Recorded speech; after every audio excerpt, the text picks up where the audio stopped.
on air. Cool. Well, in that case, people can probably hear us. There we are. And we're live. Look at Hey, that. Let hey. me make. Hello, everybody. Hello, and they can hear us. Right. It's all good, Josh. It's happening. It's Yep. happening. Um, Hello, everybody. This is the voice of Tom from Media Molecule, and that is the face, and also the other voice of Josh Leman from Insomniac. Hello, Josh. Hello.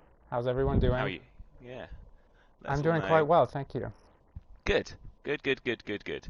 Let's just check the chat. Everyone can hear us. Hello, everybody. Everyone's quite excited for this stream. I think we popped the announcement out yesterday, and everyone's looking forward to seeing what you've been doing in dreams. We thought we'd start off by actually sort of chatting to Josh and finding out who you are, um, because you've got quite an interesting story, Josh, Yeah, I and it's mean it's quite linked to MM.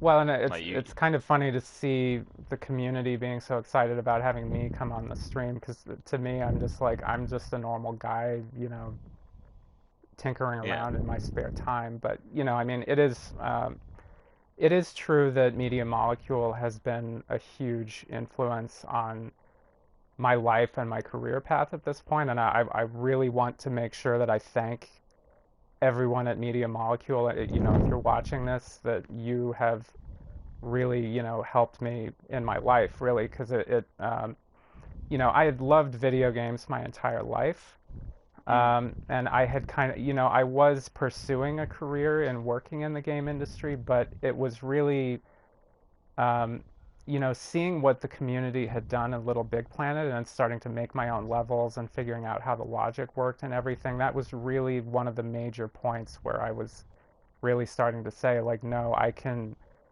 do this. I can make experiences that people will like. Um, Yeah. 'Cause yeah, I mean, it was like for a little bit of background about myself, so I am a designer at Insomniac Games. I'm currently working on Ratchet and Clank Rift Apart, although I can't really say too much about it, Top secret. obviously. Um, and then I worked on Spider-Man, mainly working on the open world crime system. I was kind of the primary designer in charge of the open world crimes, both in Mm. terms of setting up like the contents of each crime and also coordinating placing all the crimes in the world, which was a pretty massive undertaking. Like if you count the DLC, there's something like 4,000 different crime setups in the whole Goodness city. me, man. Um, You're the reason for all those late nights of me swinging around, being like, okay, just one more, just yeah, one yeah, more. yeah. Pretty much like everything in that game that has a red objective marker, like either I put it there or I had a close hand in putting it there. I certainly had a lot of help with that, and there were other designers who helped. Brilliant programmer Nigel Robinson, who wrote the system that kind of decides what crime should happen next and allocates the memory for it and all that stuff. Mm. So I don't want to pretend that I did all that by myself. I was also the designer for the early game mission where you learn about the crimes, like you learn about the crime towers and you collect your first backpack and you foil like a robbery in a jewelry store like that. I designed that mission because it was introducing the systems that I was working on. That's Um, awesome. and so then before that, I had worked on Ratchet and Clank PS4. I was a designer for two of the planets in that game.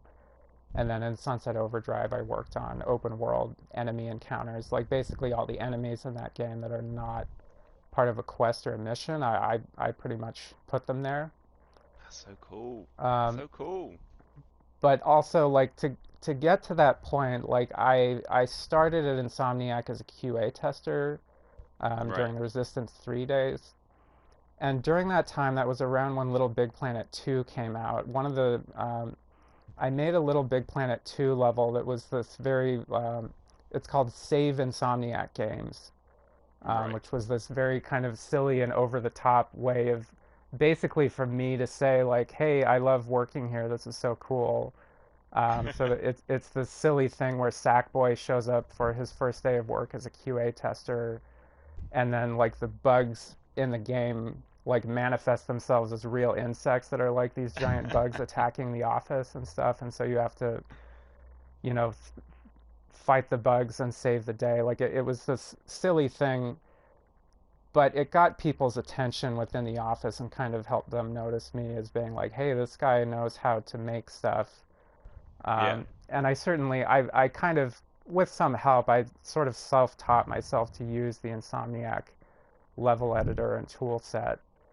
Mm. So then it got to a point where particular people needed help during Sunset Overdrive, and so they knew that I was there and they knew that I would be willing to help out, and so they kind of gave me a shot, very generously gave me a shot to help out in the design department, um, Amazing. and kind of the rest is history. But yeah, Yeah, I no, mean you. the I cannot express how grateful I am to Media Molecule for making these tools and Oh for man. making them easy for human beings to figure out. It's a very compassionate thing that you've done, and I'm very grateful for it. Well, thank you. Um, I would, yeah. I know there's a few members of the team watching, but I will definitely pass on your messages. And yeah, I mean that's it. Like that's one of the things that I love about Dream so much is it's like, and the LBP tools is it's inherently fun, but you're learning so much at the same time, and right. it's like pure creation, isn't it? Yeah, and It's like pure creation.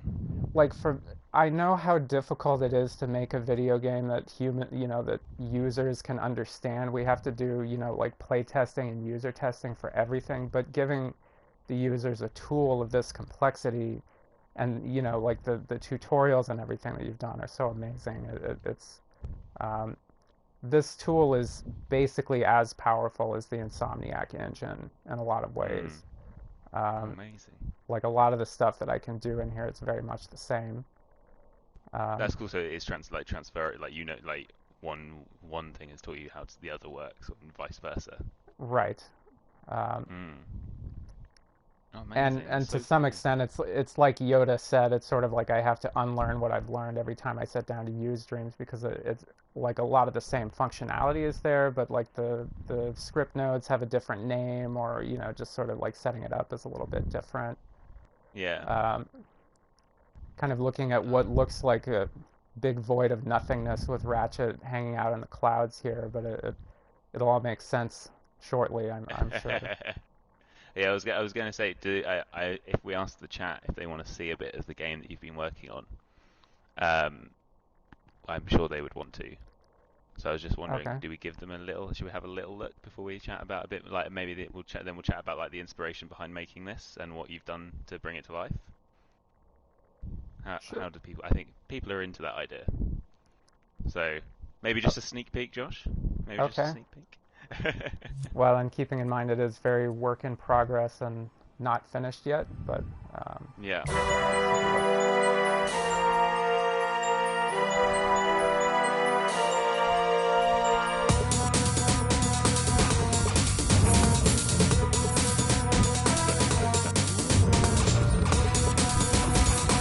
look. It's weird that yeah, the first one is good. And while Josh plays, like probably better. There's like a character model that you see in Dreams. Yeah, I've definitely taken some good stuff from the community here, which I can talk about in a second a little bit. Yeah, Kind of focusing on not dying right now. of course. Yeah. Oh yeah, and the game audio is quite loud, so we will chat back. We'll go back to chatting in just a second when we get back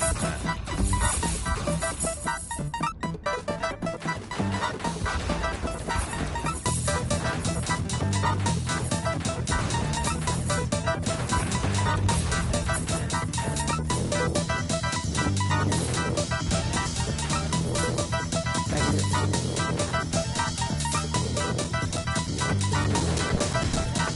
I think it's we can do a bit more talking. Okay.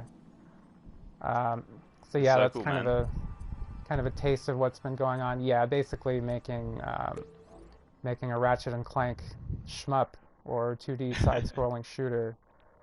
Um, yeah, I mean, I started thinking about this because I had been playing a lot of classic 16-bit and 32-bit games, and like mainly looking at those games the way that they use scrolling backgrounds that have multiple layers of depth. I found that really interesting. And that Yeah. was kind of the first thing that got me started thinking about like, oh, like I could make something in dreams that might be, it's kind of, in some ways it's kind of a simple genre. Of course, as soon as you end up building anything, it becomes very not simple, and there are a lot of problems to solve right away. Yeah. You can see here, you can see these kind of ghost images of all these buildings that were scrolling by in the background. And then, of course, if you were watching the beginning of the stream, you saw that there was nothing there at the beginning. These are all just spawned by emitters, Right. um, which I kind of really, that was the first thing that I wanted to make sure would work. I wanted to, like, the first thing that got me excited about making this project was to see if I could approximate those scrolling backgrounds. So right after I kind of did the first few tutorials in the Dreams um, kind of intro sequence, I started fiddling around with emitters using the Welcome Home asset set. Um, Oh, that's really cool. Yeah, Yeah. and so there was this kind of funny moment, like, like the first week that I was fiddling around in Dreams, my wife walks into the room and I was using the toilet from the Welcome Home set as my test object, but I hadn't figured out how to get the motion to work right. So she comes in the room, I've got this level that's just like an empty floor with a million toilets shooting out and bouncing around everywhere. And you're And like so she's dreams. like, "So, what's this masterpiece that you're working on here?" And I was like, just be patient. It'll be amazing someday. Um, I think when we were working on the Welcome Garden Pack, I think I remember there being it wasn't necessarily a bug, but it was something wrong set up, and the cover page for the whole art pack at first was the toilet, and right, it was like, oh, okay. It's like that's like the poster child for that kit. right. No, Uh, I so made I made very good use of that toilet. Uh, everyone wants a toilet version now. um, That's the sequel. but yeah, so we were talking about community assets, which I Yeah, can kind of, maybe I'll back out of my level and look at some of the stuff that yeah, I've definitely. Let's do it. thumbed up here. Let's see, said just yesterday somebody on Twitter was saying, "Oh, I made a version of the Metropolis music." So I took a look at that, and I'm trying it out for now. I think it seems to be working pretty well. It's certainly working better than whatever I would be able to do in the Dreams audio tool set, Yeah. because I'm not a musician. Um, but this is from user Okamipa. Um, Awesome. let's see, and then let's see, the main things that really kind of got me going here were by this user CDel96, who made these really incredible Ratchet and Nefarious puppets. You can see, I mean, maybe I'll go ahead and actually view this. Like, this is, Yeah, go for it. um, I mean, people at Insomniac should, if you're seeing this, I mean, this is unbelievable. This is like Ratchet and Clank PS4 quality Ratchet that somebody's made here, like with the helipad and being able to swing the wrench. Um, you Even can the run swap, is like spot on. yeah, you can swap weapons and stuff. It has wrench slam and everything. Like for me to make this on my own would have taken like 6 weeks of fumbling around. Like my sculpting skills, I feel like are not super strong in this. Um, Right. and for people who are used to watching this channel, you're probably very accustomed to seeing people who work at Media Molecule or other people like Tap Giles, who's a very like grand Oh, master shout out. level dream user. But for me, like I still feel like a novice in a lot of this stuff. Like I'm still just figuring stuff out on my own and doing user tutorials. So here's a sneak peek of a character we might see in a little bit, although I've modified his appearance a little bit. Um, Right. Ah, yes. uh, Ah, and yeah, this is another CDel96 creation. Like again, the quality of, I mean, it's basically fan art, but the quality of the fan art is really pretty yeah. comparable to the real stuff that we do at Insomniac. It's really remarkable what people have done. Well, Um, we were talking just before the stream, weren't we? That you guys at Insomniac have just really enjoyed seeing like whether it's fan art, cosplay, the stuff here in Dreams. You guys have just like loved it. Yeah, for sure. And speaking of fan art, like I can't talk about this character or I'll get myself in trouble, but like we showed off this character for something like 2 seconds in our Mm, last trailer, and we've already seen the most incredible cosplay. Like within seconds, we were getting incredible fan art. Um, we're yeah, really, it's incredible what people have done and how people have reacted to this stuff. Um, amazing. but I better move along before I get myself into trouble. Um, yeah, and then You the go rogue. Like, right.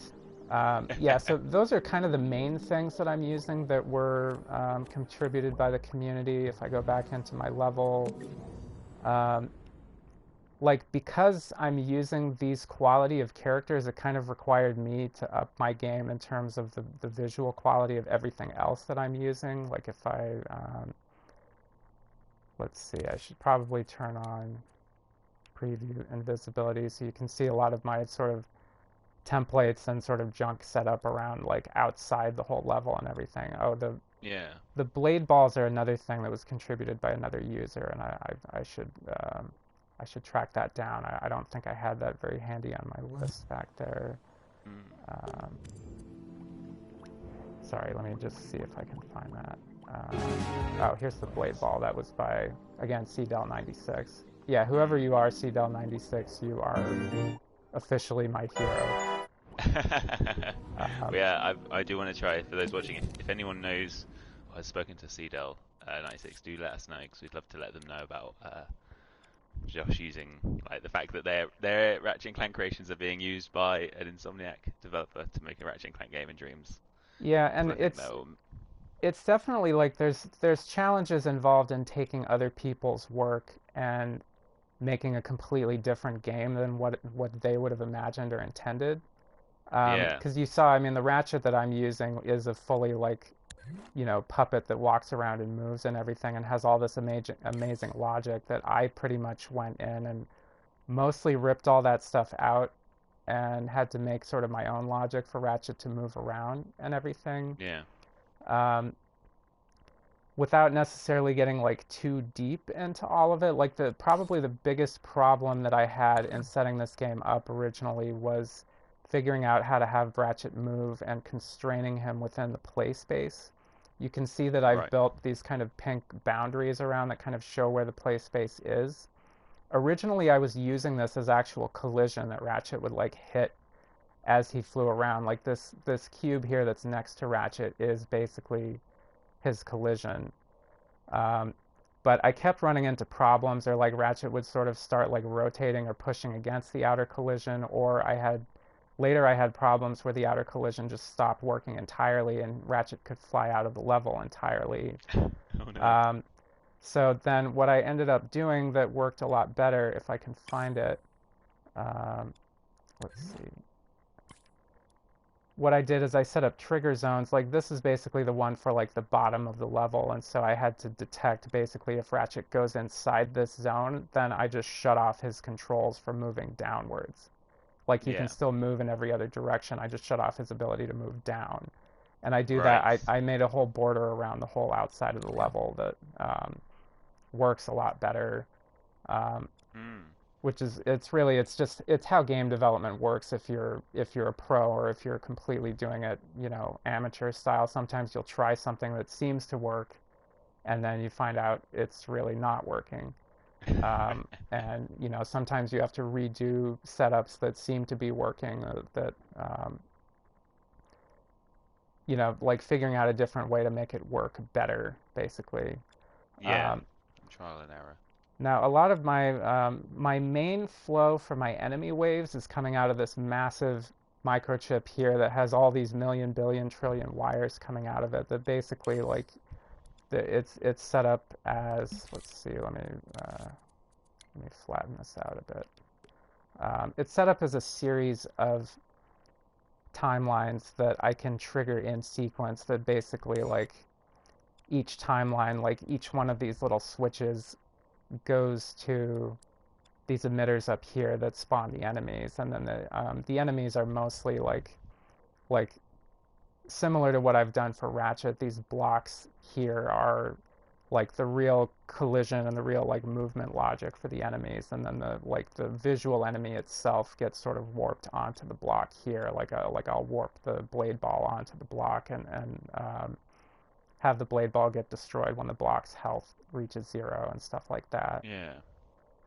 Um, and Awesome. I feel like probably if I mapped out all the time that I've spent on this project, probably like 60% of it has just been working on making the enemies feel good to shoot. Yeah. Of I course. mean, you saw how much they were reacting when they take damage, and they flash up white and they shoot out little bits of shrapnel, which a lot of that I have going on in here. Like all of this stuff, these are just selectors for like randomly shooting out bits of shrapnel when these enemies take damage. Um, Yeah. and then on taking damage, um, I do these very simple things. Like in many 2D shooters, like if the enemy takes damage, they'll kind of like light up, or let's see, yeah, there we go. Like basically when that happens, the enemy just flashes for a brief moment, and then the second keyframe just brings them back to their normal glow setting. So that's basically like when the enemy gets shot, they flash very briefly. Right. Um, Yeah. I think everyone's appreciating your well-labeled logic as well. yeah, That's good. that's Good. Good practice. Good it best is a practices. very good practice, and especially like anybody who has ambitions of wanting to work in game development, if because sooner or later people are going to look at your stuff, or there'll be a day when you're out sick and there's a bug that gets assigned to you, and somebody else is going to need to dig into your stuff and figure it out. If you can name things and label them and comment them and make it easier for that person to figure out what to do, it's the best thing ever. I mean, we're looking at what is actually kind of a more spaghetti logic than I would normally do, um, in part because I'm still learning the Dreams editor. Um, like the like the enemy logic that we were looking at here, like I tried to keep my stuff organized as much as possible, and I know in Dreams you can go in and like arrange things into straight lines using these little nodes and things like that, which I may go back and do at some point. The main reason why I've left this wired up with like so many little wires coming out of it is just because like if I want to say like, oh, okay, so this, let's see, let me just select it here.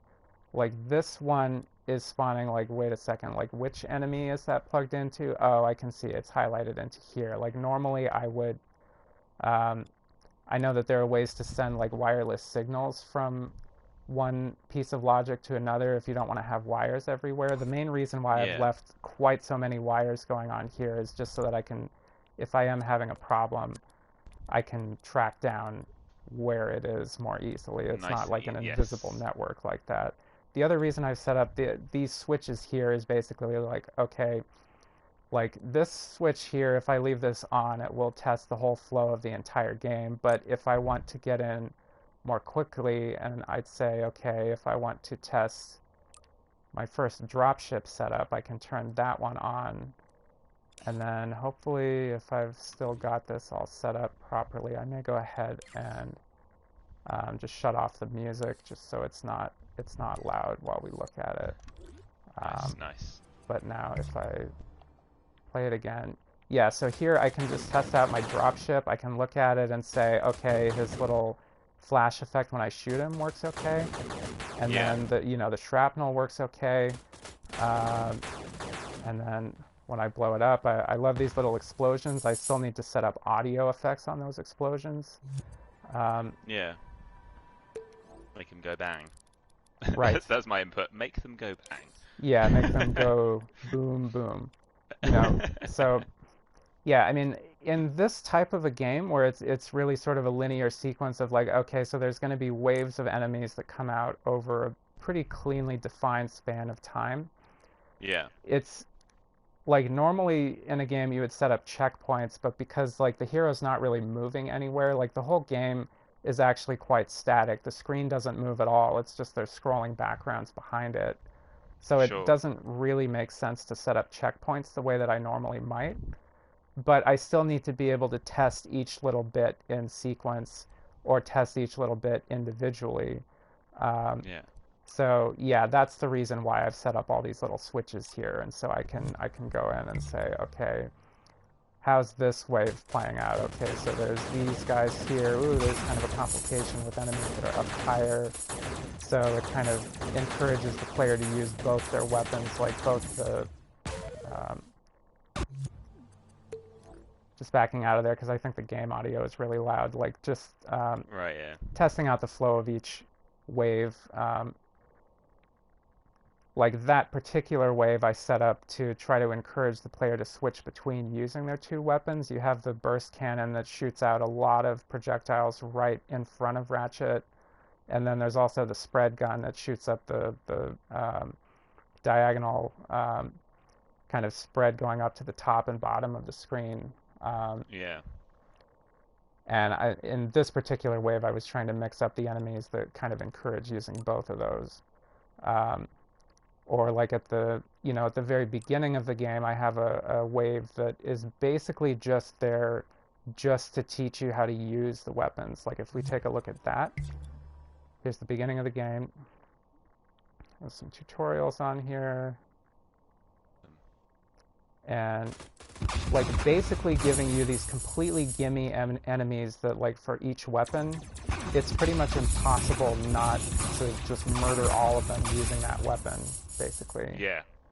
Yeah. Um, which is always what we try to do. Like if you're introducing like in a professional game, if you're introducing a new ability or a new skill to the player, we always try to give the player a setup right away that will make that ability really sing like right away, or it'll be like almost impossible to use that ability wrong.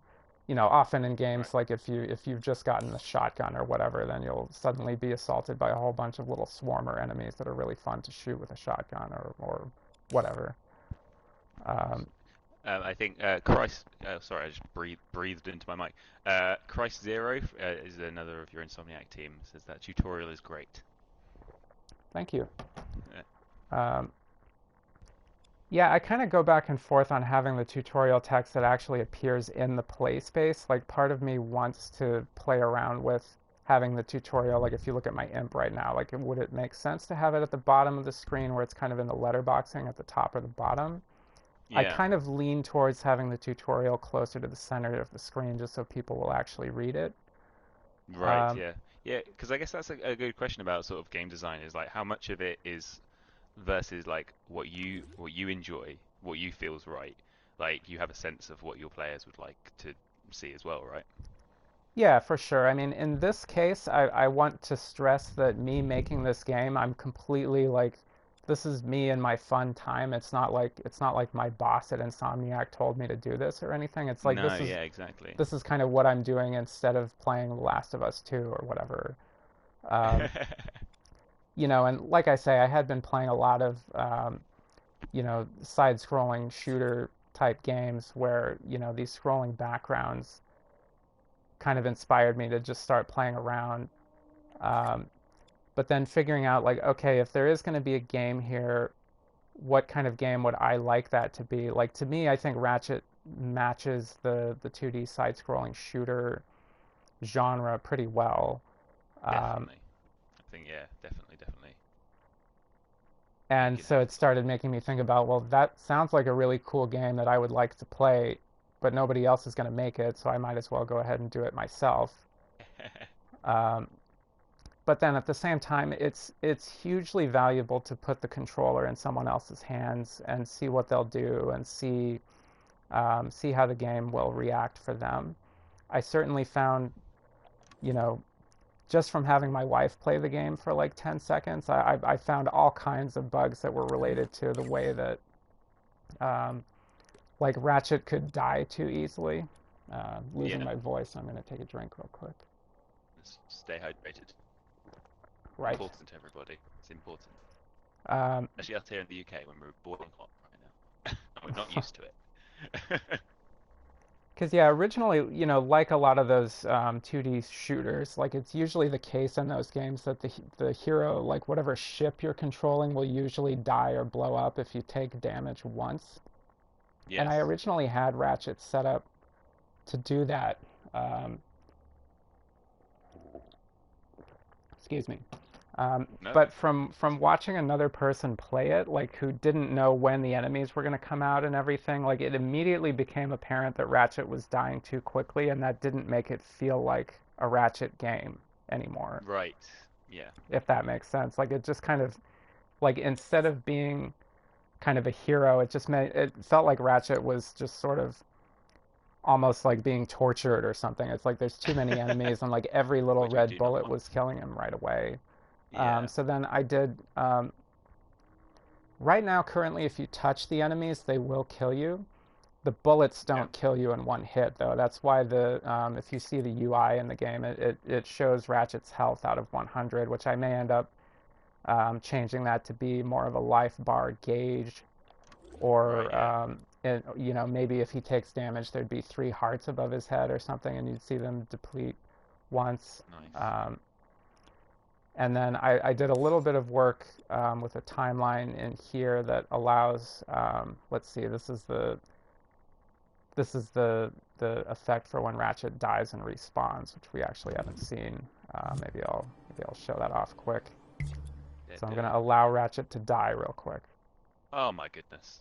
All right, your Last away, time's up, everyone. Ratchet.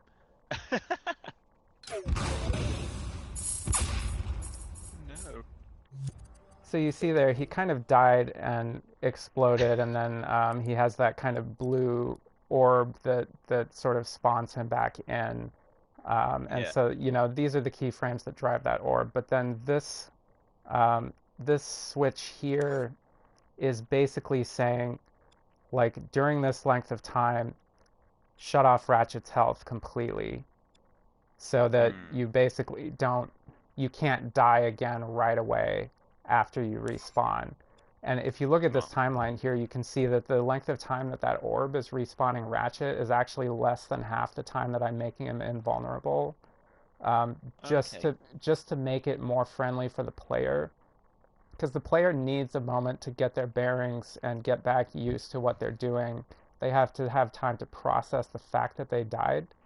So even if Yeah. the visual Come to terms indicator, with that it. kind of like the thing that makes it look like Ratchet should be invincible, that's already ended. I keep him Yeah. invincible for a very long time after that, just to make it more friendly and more accommodating for the player. Sure. Um, and a lot of like classic NES games would actually have the hero sort of flickering or flashing during that time, but I at this point I don't really feel like it's totally necessary for me to do that. Like I kind of feel like it's better just to let the player survive. You can also see that Ratchet's collision block is actually much smaller than his model. Stuff can kind of pass right through his head, and he won't take Hmm. damage, which I just kind of found it felt better. Like it kind of led to a better feeling that you were like dodging the shots more easily, even though it's maybe a little bit cheating. It's cheating in a way that makes the game more fun and kind of helps complete that fantasy of being Ratchet, if that makes Yeah. any sense. No, absolutely. We've got people are suggesting noises for Ratchet's death cry. No, Yeah, that that's makes a lot of definitely sense. like voices is something that I don't really know how to do in Dreams. I think that some people like record voice samples into the game, either using a Yeah. microphone or using some other method. I really don't know that much about it, but yeah, I mean, um, that Yeah, is you one of can the just elements that's yeah. missing, like hearing Well, Ratchet's voice. yeah. Well, yeah, you could people will either use like their USB mics or you can just record into the PlayStation camera. Um, and then you can edit it with the same audio tools that you use to create music and all sorts. Um, but yeah, you've got a few suggestions for different. Some people are suggesting particular zombie screams from the Dreamverse. Just to Yeah, I'll give have to Ratchet look the through most the like chat again full. later, just to see all Yeah, the things definitely. people are suggesting, because I can't really see the things that people are typing right now. Everyone's really excited. Everyone's really enjoying it. I'm just going to check our list. What we've got. We've got 25 minutes left. Okay. Um, So there was a question earlier about the game itself, like how much inspiration from. I guess you kind of answered it already, but like how much inspiration from the Ratchet games are you trying to sneak in bits and pieces throughout it, or are you kind of making its own thing, or like obviously like we said, Ratchet fits this genre so well, Yeah, I mean, mainly because it's I involved guns and bullets and bolts. right. Yeah, I mean that it's kind of a question also tied up in questions of scope, which is Mm, it's a very important thing that game developers need to talk about almost every day is figuring out how much game are we really making here. yeah, of course. Because for me, it's like, okay, I wanted to say, okay, I want to make a game that's going to last maybe at the outside it would be a total of like 2 to 3 minutes. Like I'm okay with having it be a really short game that's kind of cool Yeah, and looks neat. like Um, replayability and yeah, and the score multiplier is definitely like in there to give a greater sense of replayability. Like the basically the score multiplier, like the math of it is fairly simple. It basically just increases as Ratchet stays alive, and then yeah, it gives you more points per bolt that you collect. But then if you die, the multiplier resets back down to one. So it basically sure. just incentivizes like shoot things and collect bolts and don't die. So then if you do die, you can try again and try to top your score that you had last time.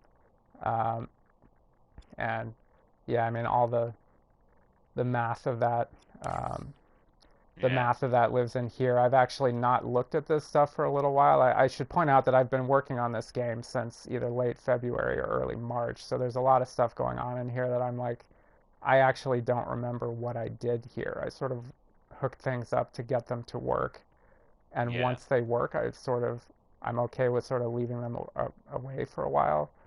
Um, basically setting the score multiplier and doing all that stuff to give the player a reason not to die because like you saw you die and you respawn fairly quickly and the there's not much penalty for it, which is fine unless the player is trying to earn a higher score. Basically, that incentivizes playing the game better, but it's mainly just supposed to be fun and kind of flashy, and it's not about like punishing the player, at least in yeah, my view. yeah, um, yeah. That's but definitely. then keeping that in mind, like, okay, so this is going to be a short game. We're just going to be like, it's fine to have one locale that we're in. Like, I kind of tried to recreate Metropolis from the Ratchet games using these simple buildings. Like the buildings I sculpted all myself. I Yeah. didn't use any community stuff for that. I looked at reference art of the Ratchet games. You can see sort of the ghost buildings that are in here. They like the real buildings in Ratchet games look sort of like Art Deco, like Mm. sci-fi styled things that are mostly kind of symmetrical. Or like there's this building that sort of has kind of a diving helmet head to it. Um, but I'm not trying to make some epic thing where Ratchet's gonna like blast off to another planet and go to some completely No, different definitely like not. lava planet or something like that. That would be if I were to do that, it would probably take me another 6 months to make the game. Of course, yeah. Um, but so yeah, I mean within that, it's also like to some extent, Ratchet always needs to have at least a couple of different choices for weapons to use. Right now, he's basically just shooting like this projectile in different Mm. configurations depending on which weapon you're using. I'm still trying to figure out if there's some way that I can, maintain the integrity of the game while giving Ratchet a little bit more variety in his arsenal. But then at the same time, like I don't really need to give him something like the Groovatron because there's not really enough opportunity to even really use it. And Of also, course. like, I will confess that the Groovatron always scares me because of the amount of animation work that's involved to make everything, to give everything the ability to dance is very, it's daunting. And Yeah. for how short my game is, it doesn't really seem like I need it.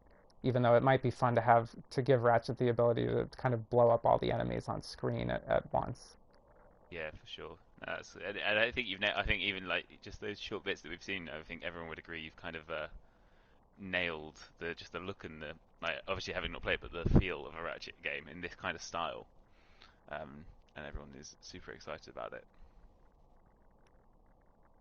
It's Yeah, really, it's really definitely cool. going to be fun for me to go back through and like rewatch the stream and read all the things that people were saying. I'm sure that there's a lot of helpful suggestions and different stuff coming out Yeah, of there because definitely.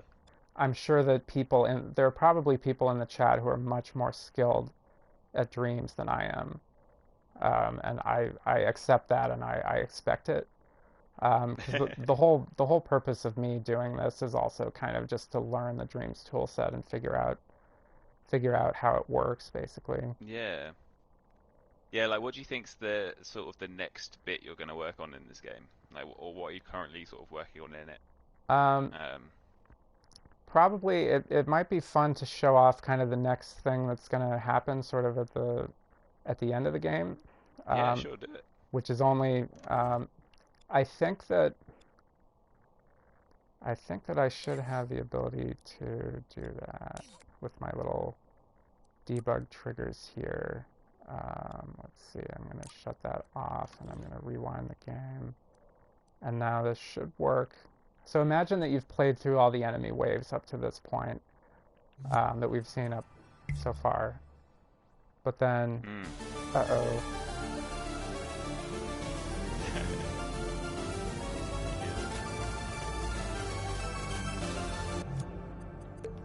So that's about as far as I've gotten with putting a boss into the game.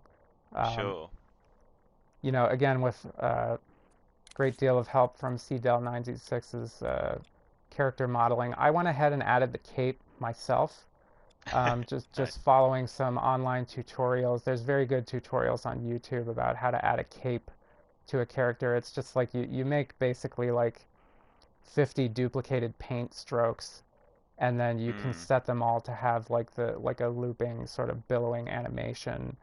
And what's great about this is if he moves around, they are actually like physics enabled, so it looks like his cape is billowing in the wind, which helps the illusion that the backgrounds are scrolling and everything. But Yeah. then if I make him move around, his cape will actually move along with it. Um, Amazing. so if I want to, let's see, I probably, because the thing is, as you saw, I was shooting Nefarious and nothing was happening. He wasn't taking Yeah. damage, he wasn't moving or anything because I haven't set that stuff up. Um, Mm. we can start setting some of that stuff up. Yeah, if you Doing a want to go boss for it. is always going to be a lot of detailed and iterative work. Like you have to go in and make sure that every little bit of it feels good. Um, Yeah. It's the what I big may moment, isn't it? do, just to get him kind of moving around a little bit, maybe I could. Again, he's going to need a few different behaviors ultimately, but what I can do, um, just to give him simple simple motion, I'm just gonna spam some keyframes out here. Nice. And okay. And so now, let's see, because we saw him, he kind of intros in and comes down to this spot here, this block here that's kind of blocking his face. This is his collision pill. As you Yeah. can see, I've made his collision quite tall so that, again, it's kind of stacking things in the player's favor. It just sort of felt better to shoot Nefarious if his collision is actually a little bit bigger than him, because it kind of Yeah. feels unfair if you're like missing him. But let's see. You So need to shoot him. right. Um, so just real quick, maybe I will rewind things a little bit. Okay, so that puts him back up to his default position where he's above the game. And then probably just give him a pretty simple looping motion that he can move around. Maybe like there is okay for that one. And then this one, um, just kind of just kind of doing this a little free form, and then we can edit it later. We'll just say he Yeah. goes there. And then this one, let's see, maybe he'll come back down here. And that's kind of as good as that one needs to be right now. And now this one, let's have him go sort of up and to the right-hand side of the play space. Maybe about there. Okay. So now, just set up sort of the default blend between these. So now if I mouse over these, or imp over them, I should say, I can see the Yeah. little There's your path of developer how braid coming out. he moves.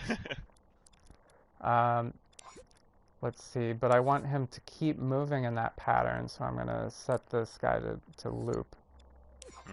Now let's see how that looks. Let's see. Moment of truth. What do I, let's see, maybe, I think what I need to do is copy that very first keyframe, and Background. let's see.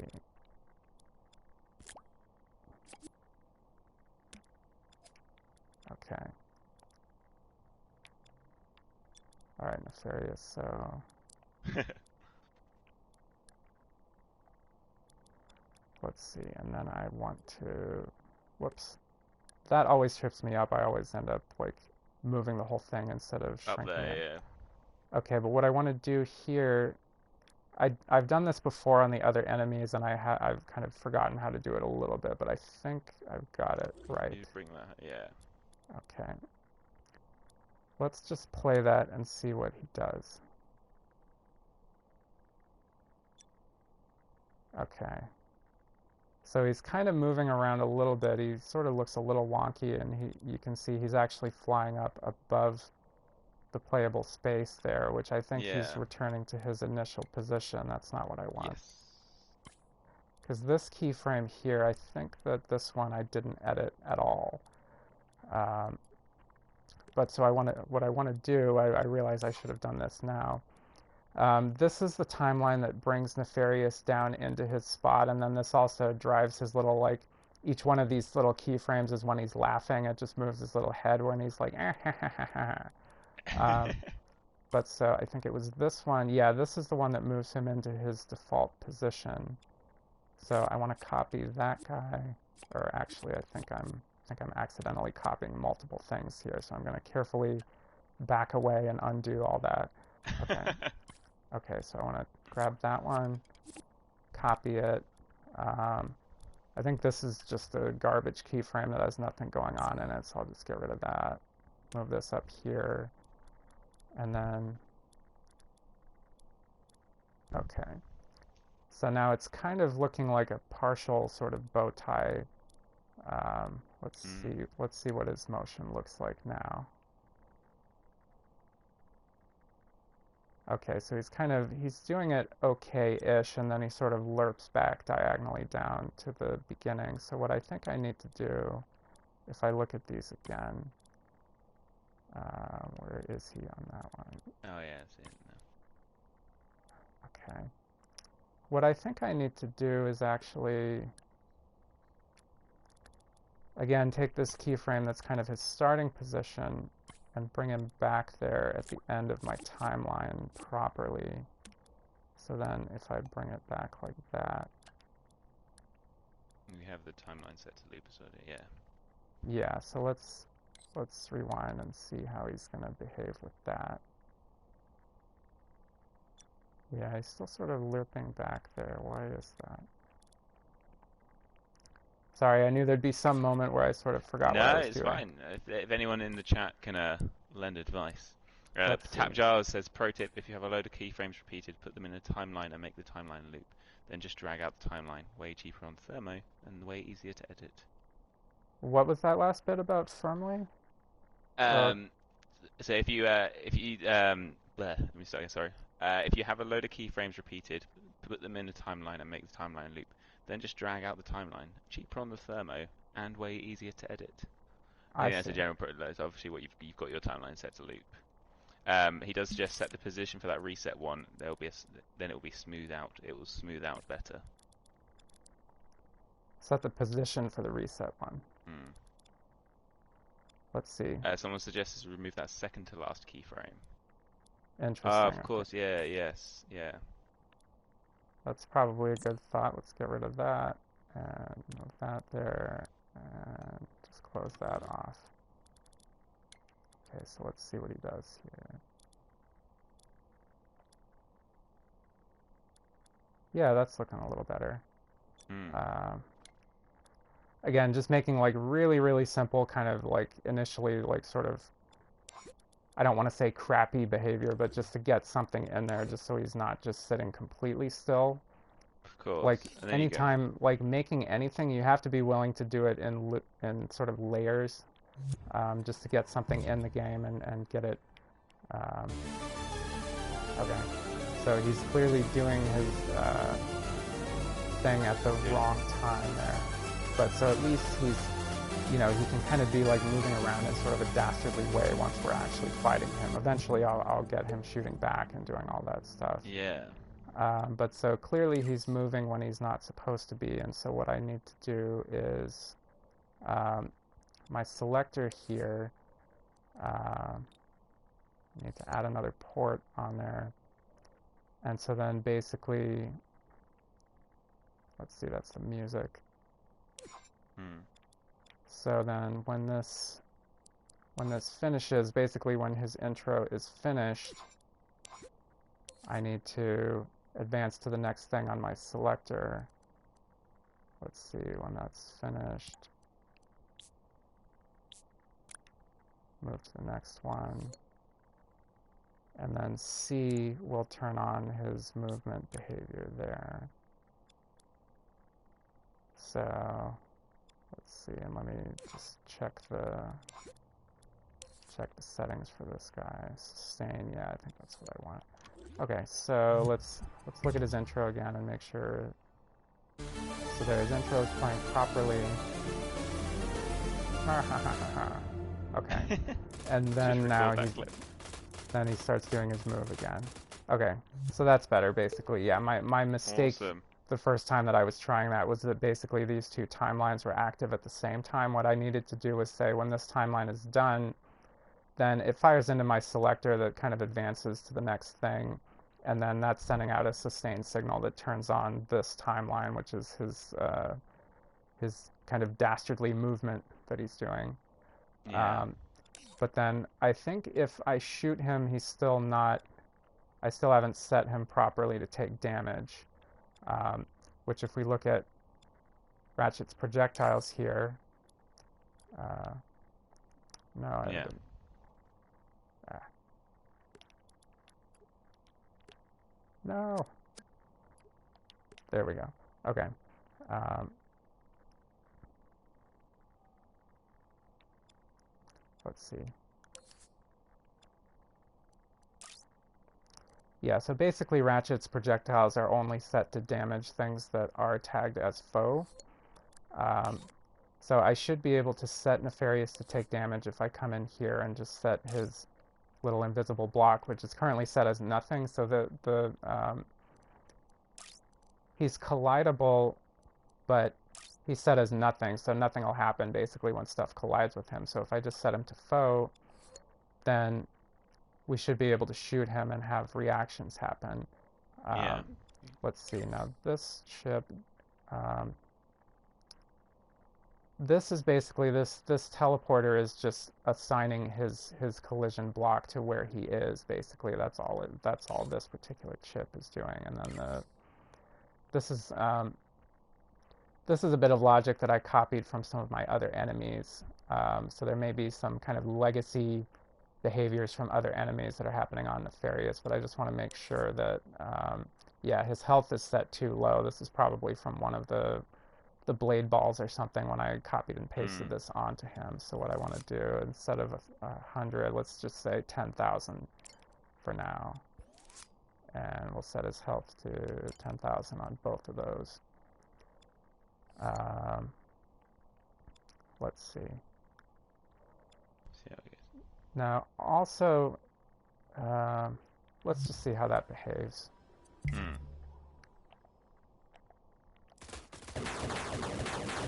Huh. So he's taking damage, I can tell, because he has legacy stuff from my other enemies. He's shooting out that kind of funny, like, ridiculous shrapnel that kind of makes more sense on the other enemies. And he probably is actually taking damage, but I don't have a very good way to tell what his health is. Yeah. So there's a couple things that I can go in and fix right away. Um, okay, so first of all, whoops. Okay. So I probably don't need him to be shooting out shrapnel out of him. It's not like he's like some, bucket of bolts that's going to fall apart Yeah, or true. anything. So probably all of these I might as well just, um, maybe what I'll Someone do, suggest he's shedding. Do robots shed? maybe I will Uh, just shut this off for now. I may at some point want him to be shooting off like electrical sparks or something like that. That yes, yeah. that might work better. Let me rewind the game just so I can see Nefarious himself. Okay, so now here I have damage reaction. This is the same type of thing that I showed off on one of the other enemies where it would make it flash. Um, and yeah, it looks like I copied this particular one from my little dropship. Like that's my keyframe that lights up the dropship when you shoot it. So what I can do, I might just go ahead and add a couple more keyframes. Like these will be new ones. Whoops. I didn't mean to close that. And I'll just copy these like with the same timing that the other ones had pretty much. Mm. Or that's not quite the same timing. Okay. There. Good enough. Okay. Nice. And Nice. then now if I move this out of the way, so now I want to edit this keyframe and I'm going to do the same thing to Nefarious. I'm going to make him light up when he takes damage, which means I'm going to need to go in and hopefully this won't be too tedious, but I'll need to kind of set the physical properties during this keyframe to make him glow. Nice. Yeah. Let's see, so here, just set that to 80 on his arm. That's quite bright. Okay. This one, I need to go into that group. Again, same thing. Maybe we'll get his face to light up, because why not? It's a big old bulb. Let's see, or maybe it'll just be, we'll just do that bit for now. It doesn't need to be every single little piece of his body also. No. It's just enough that the player can recognize, okay, I am damaging him, basically.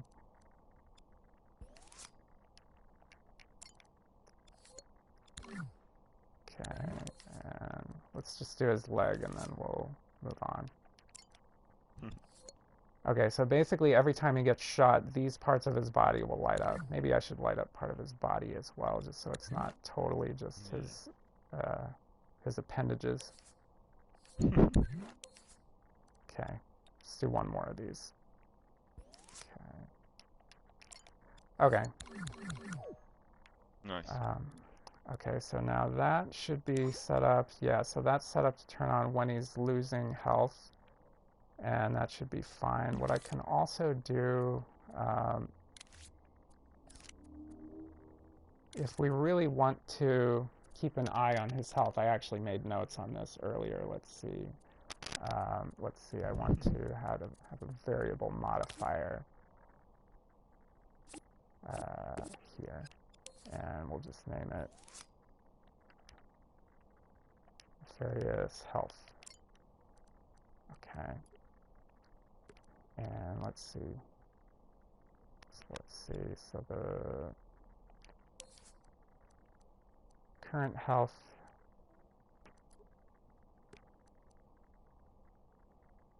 Current health. Okay, so we want that to come in here and I want to set it. I think that's all it needs to be. Yeah. And then, let's see, that variable, which needs to have the same name. Eventually I'll set up a real life bar for Nefarious, but this is just so Yeah. I can kind of debug like what his health should be. Oh, and these minimum and maximum Get that. values, I need to change that because I've set his health to 10,000. Get that Um, first step. yeah, I think that will, okay, and then set up a quick number displayer. So then we'll be able to see Nefarious's health on the screen. Hmm. Let's see. So the current value should come in and go in there. So then that little 0 that's appearing on the left side of my screen when I fob over this, that should in theory be showing Nefarious's health. Um, okay, so kind of made enough changes to try to see what's going on now. Okay, so it shows his health is 10,000 there. Yeah, I try to pace myself where I'm making enough changes before I go back and start testing it. Let's see, um, so he's lighting up, okay, I probably want to get more of his abdomen lighting up, but then his health variable is not updating. Hmm. Um, which is, for now it's just a debug display, but it'll be useful Yeah. later when I'm trying to track his health. That will need to, OG Enigma suggested a variable modifier was set to powered on rather than continuous. And that'll be why it wasn't updating. okay, continuously, I see. That's Hmm. right, because that would make it just pulse once for the first time it ever gets updated. It's like, oh, it's 10,000, but then this will make it update continuously. As it Okay, goes. okay, okay. Yay, so that works. Okay, Nice. and now, of course, Nice, this is nice. still kind of a boring fight, like where it sort of takes quite a while to fight him. I'll need to eventually get him shooting back and give him some proper animations where he's taking damage and have him switch between his behaviors a little bit. So eventually, like 10,000 health may actually end up being the correct number, even though it Yeah. feels like it's taking forever to kill him right now. It's because he's not doing anything really. Yeah, Um, there's no sort of and he's not going to have any death behavior. So once that number hits 0, nothing's going to happen pretty much. Um, Yeah. but eventually, yeah. See now he's not taking damage anymore. His block has died, but he's still there basically. He's Um, not going away. nope, he'll haunt us in our dreams forever. Um, but yeah, so that would be the next step is giving him a proper death behavior, getting him to shoot back, setting up some maybe um, more creative boss type attacks where maybe he would send some like beams that come down vertically, Yeah. um, or maybe he could have like a melee swipe that makes you like basically to really force the player to move up to the top or down to the bottom, like where he would basically obliterate the whole middle of the screen. Hmm. And doing something like that, he would need to have a tell, like the player needs a chance to see what's about to happen so they can dodge it. Um, Yes. which all of that is work for another time, I think, because Yes. I probably need to hang up my PS4 and actually get to my normal day job, which is Yeah, unfortunately, also we have ironically reached that working on a time. Ratchet game. Your Um, your days are just covered in Ratchet. right. It's just Uh, amazing, Josh. It was awesome. I think everyone has enjoyed it massively. Um, Josh is like obviously working this in his spare time, so there's no sort of plan for you to release it just yet. You've got a lot more work to do, but we're thinking maybe we check back in with you every now and then, Josh. We'll have another stream with you. yeah, Um, that'd be awesome. This was fun. Yeah, I'd like to come back on, and I will still be working on this game for quite a while, just because time is limited sometimes, and I don't really have like a necessarily like a release date in mind. It's mostly just like I want to finish it so then I can get back to playing Ghost of Tsushima or whatever. But it will be, yeah, it'll be an ongoing project for sure. And yeah, I'd love to come back on the stream if you guys would definitely. have me I'd love, again. yeah, Yeah, well, 100%. It'd be great to get you on with one of our designers or something, maybe to like sort of bring it across the finish line, help you with any final bits and pieces. Sure. Um, but Josh, you're on Twitter, you're at Josh Leman. Right. So if anyone wants to follow Josh, you can. We'll keep you updated with Josh's progress on our social media. Thank you. If you are just joining us, we are sadly at the end now, but the video on demand will be ready within seconds of us finishing, and it'll be on YouTube as well. So I'll leave it off to you to end it, Josh. But thank you very much again for Okay. doing this. It's been awesome. I think everyone has massively enjoyed it. A lot of love, a lot of waves and everything in the chat for you. Awesome. Well, All right, man. it So down to you was a to lot of hit that fun. stop broadcasting. Thanks to everyone in the chat. I hope you had fun, and maybe we'll do Mm, this again sometime. definitely. Cool. And thank you.